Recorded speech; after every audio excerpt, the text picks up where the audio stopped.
गणेश भगवान की जय। उमापति महादेव की जय। तीसरा अध्याय। भृगु ऋषि का विद्या द्रोपोपदेश। सूत जी ने कहा कि राजा दिलीप ने महर्षि वशिष्ठ से उत्सुकता पूर्वक प्रश्न किया कि हे राजन, एक समय 12 वर्ष तक पृथ्वी पर वर्षा नहीं हुई। चारों ओर तराई तराई मच गई। धर्म व्रत हवन पूजन आदि सब समाप्त हो गए। भूमंडल फल फूल जल से शून्य हो गया। पृथ्वी की ऐसी दुर्दशा देखकर महर्षि भृगु अपने शिष्यों सहित कैलाश पर्वत के मणिकूट नामक शैल शिखर पर चले गए। शैल शिखर के सौंदर्य का वर्णन करते हुए वशिष्ठ जी ने कहा कि हे राजन, शैल शिखर की सुंदरता का वर्णन अपरिमित है। इनमें स्वर्ण भंडार, रत्न तथा मणियों का अत्यंत भंडार है।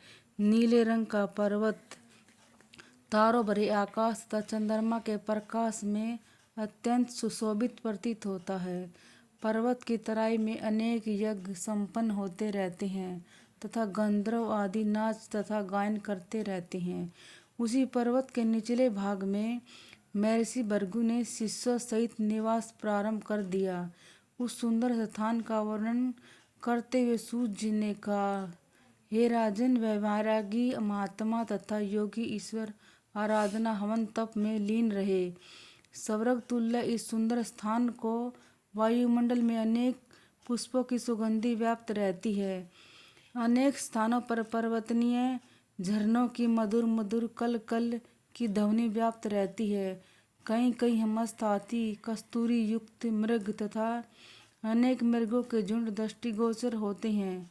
इस पर्वत की ऊंचाई तथा लंबाई व माप के विषय में महर्षि बोले कि हे राजन, वह पर्वत 36 योजन ऊंचा है तथा इसकी चौड़ाई 10 योजन है।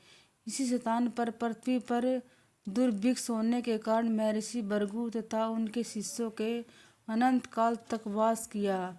उनके तप व भगवत भक्ति के कारण वह स्थान अति सुंदर दिव्य हो गया तथा वहाँ फलों तथा फूलों का भी बहुमूल्य हो गया। बोलो श्री कृष्ण भगवान की जय। तीसरा अध्याय समाप्त। उमापति महादेव की जय।